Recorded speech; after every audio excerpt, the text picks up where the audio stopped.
Lecture number 2, balance of payment. एक बार मैं revise कर दूं कि हर गवर्नमेंट के लिए जानना बहुत जरूरी होता है कि कितना फॉरेन एक्सचेंज आया पूरे साल, पूरे फिजिकल ईयर यहाँ पर फाइनेंशियल ईयर ही है।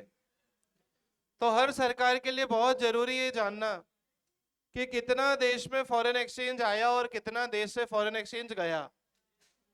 और ये अकाउंट्स के नॉमिनल अकाउंट का रूल है कि credit all incomes and debit all expenses.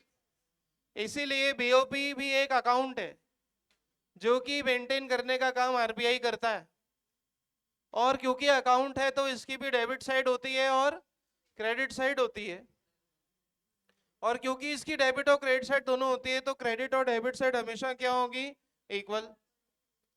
Credit side में सारी की सारी इनकम्स होंगी और डेबिट साइड में सारे के सारे एक्सपेंसेस होंगे। तो अगर मैं बात करूं कि बीओपी है क्या, तो बीओपी एक ऐसा अकाउंट है जो कि इकोनॉमिक ट्रांजैक्शन को रिप्रेजेंट करता है between residents of one country with rest of the world. मतलब हमने पूरे वर्ल्ड से कितने ट्रांजैक्शंस किए, that account is called as balance of payment. दो साइड होती है इसकी भी, डेबिट साइड और क्रेडिट साइड। आप देखोगे तो क्रेडिट साइड सारी की सारी इनकम्स है। अगर देश से एक्सपोर्ट होगा तो इनकम होगी, और एक्सपोर्ट दो प्रकार का होता है, एक गुड्स एंड सर्विसेज। आज की तारीख में सिर्फ गुड्स ही एक्सपोर्ट नहीं होते, जबकि आज की तारीख में एक्सपीरियंस, नॉलेज और सर्विसेज भी ट्रांसफर होती है। गुड्स की ट्रेड को बोलते हैं विजिबल ट्रेड। क्या बोलते हैं? क्योंकि गुड्स को आप देख सकते हो, सर्विसेज को आप देख नहीं सकते, इनको सिर्फ आप एक्सपीरियंस कर सकते हो। ऐसा आपने 11th क्लास के चैप्टर 4 बिजनेस सर्विसेज बिजनेस में पढ़ा था। इसलिए इनविजिबल भी एक्सपोर्ट्स होते हैं, राइट। उसके अलावा यहाँ पर जहां जहां से फॉरेन एक्सचेंज आ रहा है, लोगों ने हमारे यहाँ पर इन्वेस्टमेंट किया फ्रॉम अब्रॉड, तो भी क्रेडिट साइड है क्योंकि पैसा आया। उसके अलावा डोनेशन गिफ्ट जो हमको मिले बाहर की कंट्री से, तो बाहर की कंट्री हमें रुपए में तो पैसा देंगी नहीं, डॉलर में ही देंगे, तो डॉलर आएगा, हमेशा क्रेडिट होगा। और कैपिटल रिसीट्स, कई बार हम खुद भिखारी बनके दूसरे देशों से उधार मांगकर लाते हैं डॉलर्स, राइट। हमने तो एक ही बार ऐसा किया था, कई लोग कई देश ऐसा बार बार करते, हर बार करते। So that is capital receipt. Capital receipt अपने बजट में भी मेरे साथ में पड़ी थी, ऐसे रिसीट जो कि लायबिलिटी बढ़ा दे और एसेट को कम कर दे, ऐसा हमने गवर्नमेंट बजट में देखा था। ये सारे क्रेडिट साइड के आइटम्स होंगे। किसके आइटम होंगे बोलो? और इनका रिवर्स कर दोगे तो डेबिट साइड के आइटम होंगे। और क्योंकि अकाउंट है तो डेबिट और क्रेडिट दो ही साइड होगी। डेबिट साइड इनका सारा उल्टा, एक्सपोर्ट ऑफ गुड्स की जगह इंपोर्ट ऑफ गुड्स लिखा है, आपने कॉपी में कल बोला था। एक्सपोर्ट ऑफ सर्विसेज की जगह import of services. Gifts donation received की जगह paid to other countries. Investment की जगह बोरोइंग्स फ्रॉम अदर कंट्रीज। और कैपिटल एसेट की जगह capital payments, that is repayment of loan. Repayment of loan में फॉरेन एक्सचेंज जाएगा। इन्वेस्टमेंट फ्रॉम अब्रॉड की जगह investment to abroad. Is it clear? बोलो कोई डाउट? बैलेंस ऑफ पेमेंट की हिस्ट्री और बैलेंस ऑफ पेमेंट हम क्यों पढ़ रहे हैं, बोलो खबर पड़ी? कोई प्रॉब्लम? आगे चलते हैं। Types of accounts under BOP. कितने टाइप के अकाउंट बनते हैं? एफडीआई और एफपीआई, बाहर से जब भी पैसा आता है तो वो अगर हमारे यहाँ पर डायरेक्टली एसेट्स को खरीदें तो उसको बोलते हैं एफडीआई, फॉरेन डायरेक्ट इन्वेस्टमेंट। और अगर वो एसेट्स को ना खरीद के हमारे शेयर्स खरीदे कंपनीज के तो उसको बोलते हैं फॉरेन पोर्टफोलियो इन्वेस्टमेंट। दोनों ही एक प्रकार का मोड है जिससे पैसा भारत में आता है फ्रॉम एमएनसीज। बोलिए कोई doubt? Now next heading, put on a copy. Types of accounts under BOP. Types of accounts under BOP. Types of accounts under BOP. Types of accounts under BOP. यहाँ पर पहले समझने की जरूरत है कि कौन कौन से types of accounts under BOP होते हैं। तो सबसे पहले जो अकाउंट होता है उसको हम बोलते हैं ऐसा अकाउंट जिसमें ट्रांजैक्शन रोज के रोज हो रहे हैं। डेली डेली एक्सपोर्ट हो रहा है, डेली इंपोर्ट हो रहा है, और डेली कभी ना कभी हम किसी कंट्री की हेल्प कर रहे हैं, या डेली हमको कभी ना कभी किसी कंट्री से कुछ ना कुछ मिल रहा है। डेली का मतलब महीने में एक बार, 2 महीने में एक बार। मतलब ऐसे ट्रांजैक्शन जो कि रिसिप्ट्स और एक्सपेंसेस वाले आइटम्स है। कैसे आइटम्स है? रिसिप्ट और एक्सपेंस। अब लेमैन भी समझता है, कॉमन पर्सन जिसकी बाहर चाय की दुकान है वो भी समझता है कि रोज मेरे को चाय बनाने के लिए शक्कर, चाय पत्ती, दूध लाना है, और डेली का कस्टमर आएगा जो चाय पिएगा और मुझे पैसा देगा। तो ऐसा अकाउंट जिसमें डेली ट्रांजैक्शंस रिकॉर्ड होते हैं। डेली ट्रांजैक्शन कौन से होते हैं? Expenses and receipts. ऐसे अकाउंट को हम बोलते हैं करंट अकाउंट ऑफ बीओपी। क्या बोलते हैं? Current account. करंट अकाउंट मतलब जहां पर रोज प्लस माइनस हो रहा है। ऐसे रोज कुछ ना कुछ एक्सपोर्ट हो रहा है, रोज कुछ ना कुछ इंपोर्ट हो रहा है। ऐसे ट्रांजैक्शंस रिकॉर्ड होते हैं करंट अकाउंट में। कहां रिकॉर्ड होते हैं बोलो? लेकिन रोज देश भीख नहीं मांगता दूसरे देशों से, और जब भी भीख मांगता है तो लायबिलिटी बढ़ती है और एसेट क्या होती है? ऐसे ट्रांजैक्शंस जिससे असेट और लायबिलिटी चेंज हो, ऐसे ट्रांजैक्शंस बड़े ट्रांजैक्शंस होते हैं, और वो करंट अकाउंट में रिकॉर्ड नहीं होते, वो कैपिटल अकाउंट में रिकॉर्ड होते हैं। क्या रिकॉर्ड होते हैं? कैपिटल। तो बीओपी के दो अकाउंट का नाम क्या हुआ? करंट अकाउंट और capital account. Is it clear? Current account क्या रिकॉर्ड करता है? ऐसे ट्रांजैक्शन जो रोज के बेसिस पर चेंज हो रहे हैं, रोज के इनकम, एक्सपेंसेस, रेवेन्यू, ये सारा करंट अकाउंट का आइटम है। लेकिन ऐसे ट्रांजैक्शन जिसके दो देशों के बीच या हमारे देश और दूसरी कंट्री के बीच एसेट्स और लायबिलिटी चेंज हो। क्या चेंज हो बोलो?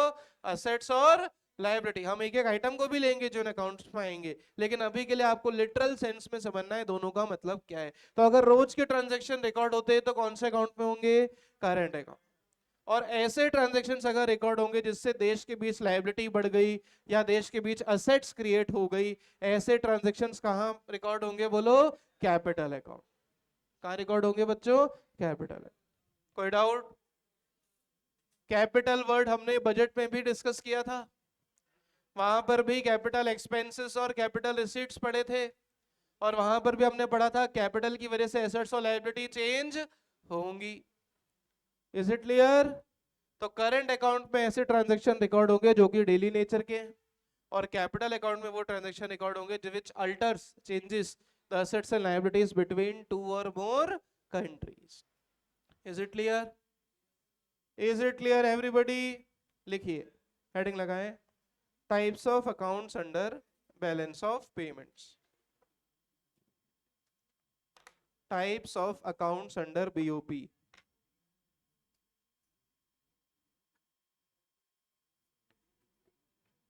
Types of accounts under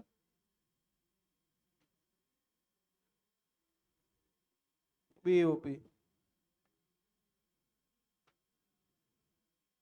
first लिखना है इसके अंदर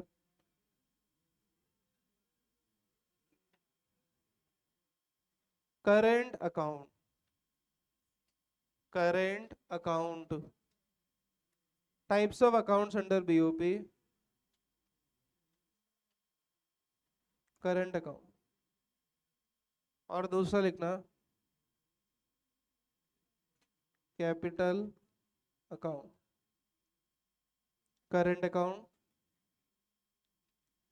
and capital account. It records daily receipts. Current account record daily receipts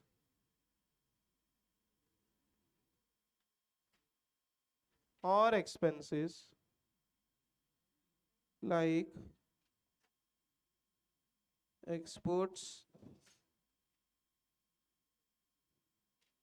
imports of goods and services, daily import and export of goods and services. And यहां पर एक चीज और आती है, यूनिलेटरल ट्रांसफर्स। यूनिलेटरल ट्रांसफर मतलब वन साइडेड, वन साइडेड मतलब gift, donation, grants. क्या किसी से गिफ्ट मिलने से किसी की एसेट क्रिएट होगी? भारत ने कोरोना पीरियड में बहुत सारे देशों को वैक्सीन की हेल्प की थी, गरीब देशों को। तो क्या इससे उस कंट्री की कोई एसेट क्रिएट हुई? क्या हमारा वैक्सीन देना कोई लायबिलिटी क्रिएट किया? तो जब एसेट और लायबिलिटी क्रिएट नहीं हुई तो किस अकाउंट में आएगा? करंट। अगर एसेट और लायबिलिटी क्रिएट होती तो किस अकाउंट में आता? कैपिटल। बस इतना समझ जाओ। बच्चे इस पॉइंट को लिखना भूल जाते हैं कि यूनिलेटरल ट्रांसफर्स भी किस अकाउंट का पार्ट है? Current account. सिंपल भाषा में समझना है, क्या किसी कंट्री से हेल्प मिलने से हमारी एसेट क्रिएट हो जाती है? क्या हम एग्जिस्ट उस कंट्री की वजह से करते हैं क्योंकि हमको ग्रांट मिली? नहीं। ग्रांट्स देना मिलना P&L अकाउंट का आइटम है। किसका आइटम है? अकाउंट्स के हिसाब से अगर मैं बात करूं तो ग्रांट्स मिलना और पे करना किसी भी कंट्री के लिए प्रॉफिट एंड लॉस अकाउंट का आइटम। क्या प्रॉफिट एंड लॉस अकाउंट में रेवेन्यू आइटम्स आते हैं या कैपिटल आइटम्स आते हैं? रेवेन्यू आइटम्स आते हैं। ऐसा आपने अकाउंट से पढ़ा है। Is it clear? कोई डाउट? तो यहां पर करंट अकाउंट में एक्सपोर्ट इंपोर्ट तो आएगा ही, साथ में अगर कोई गिफ्ट, डोनेशन, छोटा मोटा गिफ्ट कुछ मिल गया तो उसको, उसकी वजह से दो कंट्रीज के बीच कोई एसेट और लायबिलिटी चेंज नहीं होती। इसीलिए यूनिलेटरल ट्रांसफर्स भी किस अकाउंट में आते हैं? Current account. तो सर फिर कैपिटल अकाउंट में आएगा क्या? सिर्फ investments made to other country और investments from other countries. Is it clear? कोई डाउट? जिससे दो देशों के बीच एसेट और लायबिलिटी या तो चेंज हो या एसेट और लायबिलिटी क्रिएट हो। प्लीज, रोज रोज मुझे मजा भी नहीं आता है सेम लोगों को डांटने में। कुछ महान काम करो तो बता पड़े। टेस्ट में तो वैसे ही आधे फाइलें खत्म। टेस्ट ही नहीं दे रहे, टेस्ट ही नहीं दे रहे कुछ तो, मतलब अभी से खुद को डेड मान लिया। बोर्ड तक तो जाने की बात ही नहीं है। टेस्ट ना देना मतलब अभी से ही खुद को खत्म मानना। हो जाओ, हमारे क्या। ना हमने कंपार्टमेंट पढ़ाना है और ना एक से ज्यादा कंपार्टमेंट आनी है। और कुछ आइटम तो ऐसे जो मुझे तो लगता है ER आने वाले, एसेंशियल रिपीट, उनके लिए कंपार्टमेंट फीस क्या दो? वो तो वापस रेवेन्यू है 1 साल का। तो कब तक डांटो भी? रेवेन्यू मोटिव अगले साल की 12th में फिर आएंगे। चलो, कैपिटल अकाउंट। कौन सा अकाउंट बोलो? Capital account. we have decided we will not scold anybody. क्यों? because those who will repeat, they will be one more year revenue to us, है ना? बढ़िया। कैपिटल अकाउंट, अगला क्या बोलो? Capital account. ऐसा अकाउंट जिसकी वजह से दो देश के बीच असेट्स और लायबिलिटीज क्या होती है? चेंज। याद हो जब आपको 1991 का दौर, तब भारत के डॉलर रिजर्व्स 3 वीक जितने भी नहीं बचे थे। ऐसा हमने उस वीडियो में भी देखा, रिफॉर्म्स की जो वीडियो दिखाई थी। और यही हम अभी, इंडियन इकोनॉमिक्स शुरू होगी बहुत जल्दी, तो इंडियन इकोनॉमी के चैप्टर नंबर 3 में भी हम ऐसे ही पढ़ेंगे कि देश में 1991 में हालत बहुत खराब थी। 3 वीक जितना भी पैसा हमारे पास खाने को भी नहीं था। खाने को इन द सेंस पेट्रोल के इंपोर्ट जितना भी नहीं था। अगर पेट्रोल और क्रूड के इंपोर्ट हम बंद कर देते तो देश में ट्रांसपोर्टेशन की तो वाट लग जाती।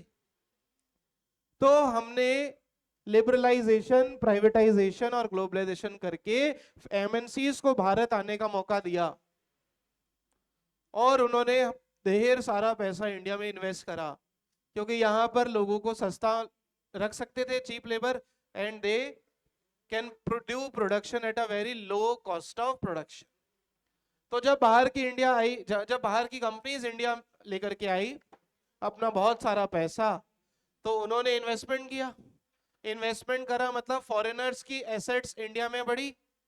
एमएनसीज हमारी थोड़ी ना थी अकेले की, हमारे भी अंबानीज और अडानीज को मौका मिला कि बाहर जाकर बिजनेस करो। तो इंडिया की एसेट्स बाहर क्रिएट हुई और बाहर वालों की एसेट्स इंडिया में क्रिएट हुई। तो ऐसा रोज रोज नहीं होता, ऐसा कई सालों में पॉलिसी चेंज के बाद होता है। तो वो करंट अकाउंट का आइटम नहीं है, वो किस अकाउंट का आइटम है? कैपिटल अकाउंट का। किस अकाउंट का आइटम है बोलो? Capital account. Is it clear? इसमें सबसे बड़ा आइटम अगर मैं आपको बताऊं तो गिफ्ट सिटी, कभी आपने सुना हो? गांधीनगर, अहमदाबाद के पास।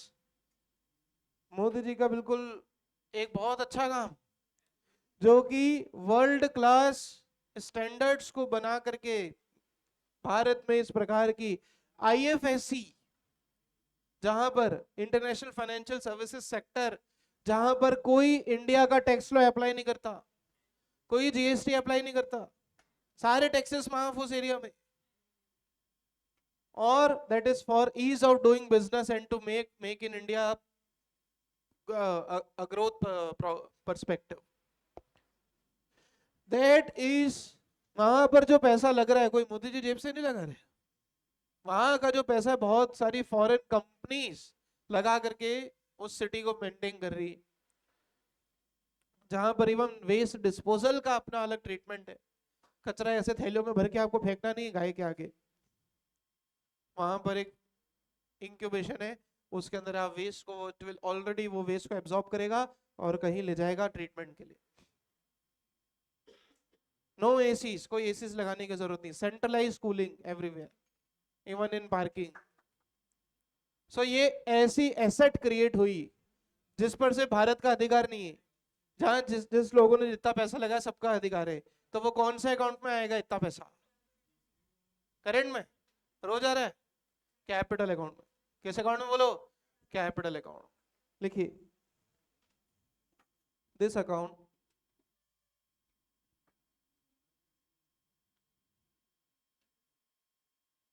records changes in this account records changes in assets and liabilities between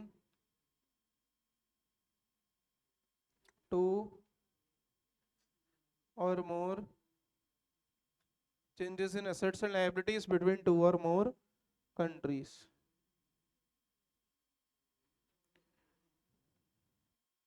ऐसे अकाउंट को हम लोग बोलते हैं कैपिटल अकाउंट। क्या बोलते हैं बोलो? क्या बोलते हैं? Capital account. कोई प्रॉब्लम? समझ में आया? कोई डाउट? यहां पर एक नोट हम जरूर अब लिखेंगे कि नेशनल इनकम में हमने हमेशा ट्रांसफर्स को इग्नोर किया है, हाँ या ना?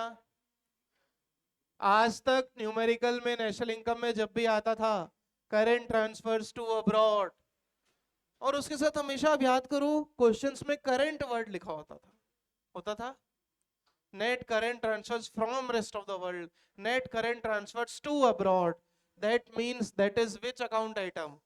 Current account. कभी भी उसके आगे कैपिटल अकाउंट वर्ड लिखा था क्या? तो यूनिलेटरल ट्रांसफर हमेशा किस अकाउंट का आइटम होते? Current account. अब यहाँ महान लोग बोलेंगे सर नेशनल इनकम में तो कंसिडर नहीं किया था। अरे भाई, नेशनल इनकम में सिर्फ इनकम कंसिडर होती है, क्या ट्रांसफर्स कभी इनकम होते हैं क्या? पहला रीजन। और दूसरा, अकाउंट में लेने का रीजन ये है कि अकाउंट में पैसा तो आ रहा जा रहा है ना, अकाउंट में तो सारी चीजें रिकॉर्ड होती है, भली पैसा आए या जाए। अकाउंट्स में तो आपने फ्री सैंपल और चैरिटी की भी एंट्री की जीवन में, लेकिन क्या उसके लिए कोई पैसा मिला क्या? नहीं। इसलिए ट्रांसफर्स हमेशा रिकॉर्ड होंगे, क्योंकि हम यहाँ पर अकाउंटिंग कर रहे हैं, हम यहाँ पर नेशनल इनकम नहीं निकाल रहे। नेशनल इनकम में तो वैसे इंक्लूड नहीं होंगे, क्योंकि नेशनल इनकम कंसिडर ही उनको करती है जो सारी फैक्टर इनकम होती है। लेकिन बीओपी कंसिडर करेगा, अगर आ रहा है तो क्रेडिट साइड होगा और जा रहा है तो डेबिट साइड होगा। क्यों? क्योंकि ये अकाउंट है, अकाउंट में एंट्रीज तो सारी होंगी ना, भले इनकम हो या एक्सपेंस। Is it clear? तो अब नोट लिखो, note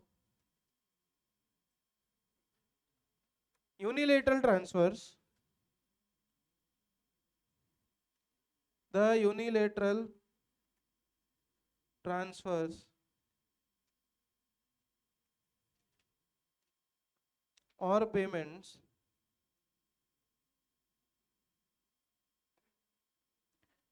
the unilateral transfers or payment were not considered in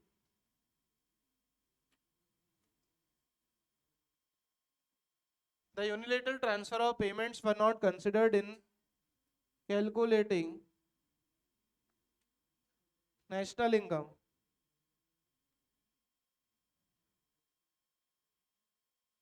national income में कंसिडर क्यों नहीं किया था? क्योंकि ये इनकम नहीं है। अरे हाँ या ना? नेशनल इनकम में कंसिडर क्यों नहीं किया था? क्योंकि ये इनकम नहीं है। लेकिन बीओपी में कंसिडर होगी क्योंकि इससे इनफ्लो या आउटफ्लो तो हो रहा है। अकाउंट में इनफ्लो और आउटफ्लो सारे रिकॉर्ड होते हैं। Is it clear? अरे is it clear everybody? But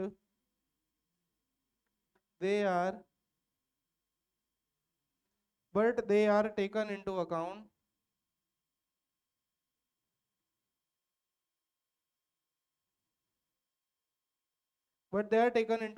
in BOP.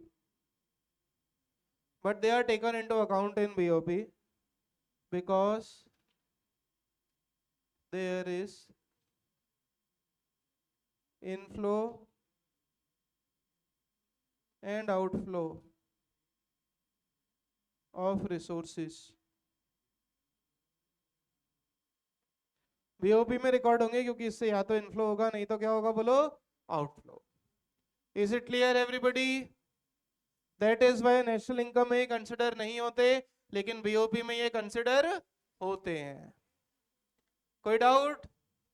National income में कंसिडर क्यों नहीं होती? क्योंकि वहां पर भी आपको समझाया था फैक्टर इनकम और ट्रांसफर कभी भी इंक्लूड, क्योंकि ट्रांसफर इनकम नहीं होते, वन साइडेड होते। लेकिन यहाँ तो होंगे ना। यहाँ अगर बाहर से हेल्प मिली तो पैसा आया, हमने हेल्प की तो पैसा गया। ओके, यहां तक कोई डाउट? अरे यहां तक कोई डाउट? नेक्स्ट हेडिंग लगाएंगे कंपोनेंट्स ऑफ बीओपी। बीओपी के कंपोनेंट्स।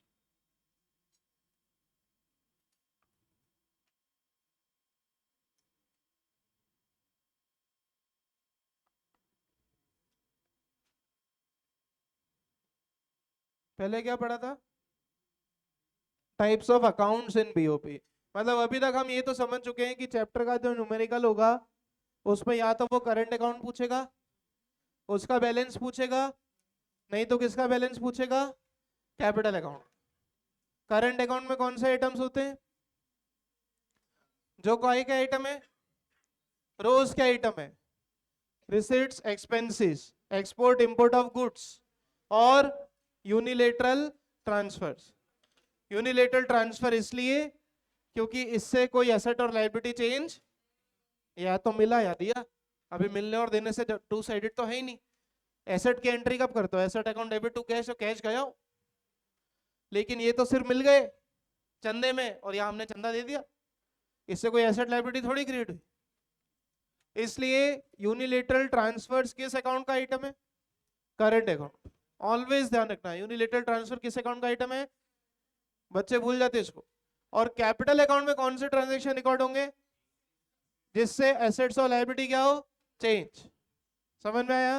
बेस्ट एग्जांपल 1991 का 300 करोड़ रुपए लाए थे, जिससे भारत में इतना विकास हुआ जितना आज दिन तक नहीं हुआ। सो ऐसे आइटम को कहां रिकॉर्ड करेंगे? Capital account. कहां रिकॉर्ड करेंगे बोलो? Capital account. दूसरी बात, ट्रांसफर्स इसलिए लेंगे क्योंकि पैसा आया और गया तो है अकाउंट में, भले आया और गया, एंट्री सबकी होती है, भले चैरिटी हो या परचेज हो या सेल हो। अब हम शुरू कर रहे हैं बीओपी के एक एक आइटम का डिस्क्रिप्शन। जितना आइटम अभी ऊपर लिखे सबका डिस्क्रिप्शन शुरू होगा। इसमें फर्स्ट आइटम आता है विजिबल आइटम्स। क्या आता है बोलो? विजिबल आइटम्स बोलते हैं गुड्स एंड सर्विसेज को। किसको बोलते हैं? सॉरी, विजिबल आइटम से बोलते हैं गुड्स को, क्योंकि गुड्स को आप देख सकते हो, टच कर सकते हो, वेयर एज जिसको आप सिर्फ फील कर सको, that is service, that is service. तो फर्स्ट आइटम बीओपी के अंदर किसका आता है, बोलो गुड्स का। गुड्स की ट्रेड को बोलते हैं विजिबल ट्रेड। क्या बोलते हैं? क्योंकि गुड्स है फिजिकल एग्जिस्टेंस, गुड्स है फिजिकल एग्जिस्टेंस। मैक्सिमम हमारे मोबाइल जो हमारे पास हैं, उनका जो प्रोसेसर है वो इंपोर्टेड है। इंडिया में ढंग का प्रोसेसर बनाने वाली एक भी कंपनी नहीं है। इंटेल वगैरह ये सब फॉरेन कंपनी है, राइट। सीपीयू के अंदर जो प्रोसेसर है, आपके मोबाइल के अंदर जो चिप है, चिप वाला प्रोसेसर होता है मोबाइल के अंदर। जितना महंगा मोबाइल होता है उतना महंगा उसका प्रोसेसर होता है, क्योंकि प्रोसेसर गोल्ड प्लेटेड होता है। कैसा होता है? Gold plated, right. उसमें गोल्ड की कोटिंग होती है। कभी आप अपना सीपीयू खोलना, उसके अंदर आप कभी प्रोसेसर कभी समझ पाओ, तो उसके अंदर जो कोटिंग होती है वो गोल्ड की होती है।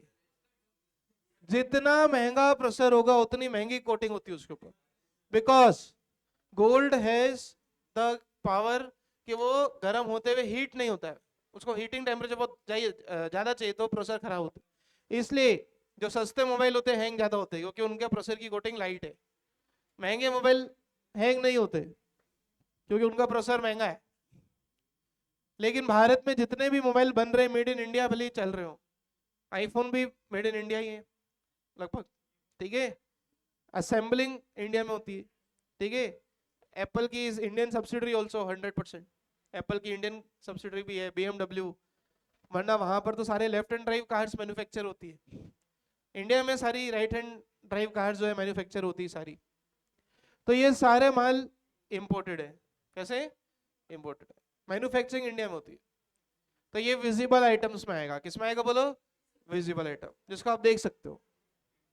क्लियर? गुड्स की ट्रेड को बोलते हैं विजिबल आइटम। क्या बोलते हैं बोलो? Visible item. तो फर्स्ट कंपोनेंट बीओपी का क्या है बोलो? Visible item. Right on, visible items.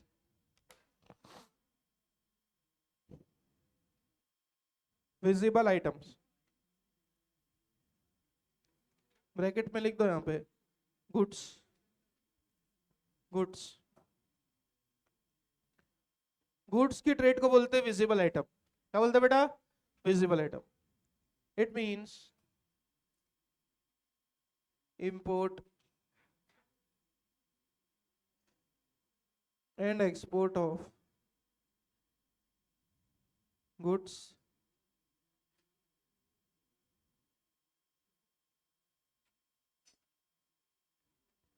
and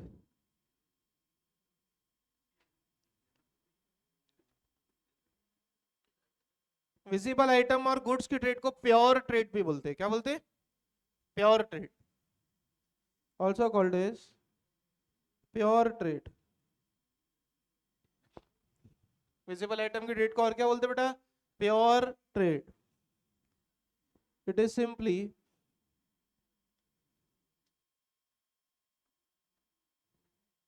movement of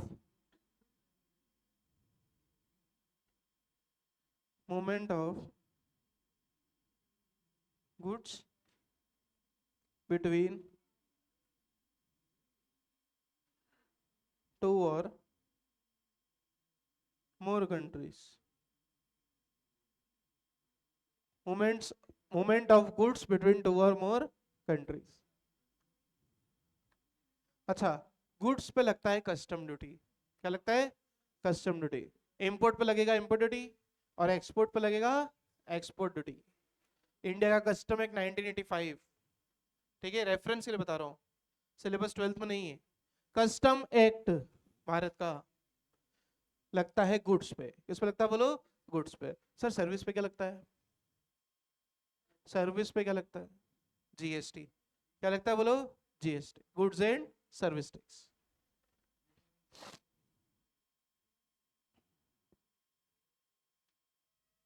It is subject to custom duties custom duties on which import duty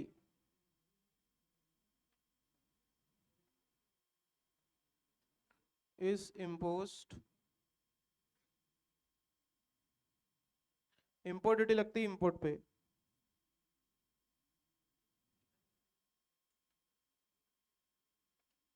import duty is imposed on imports and export duty on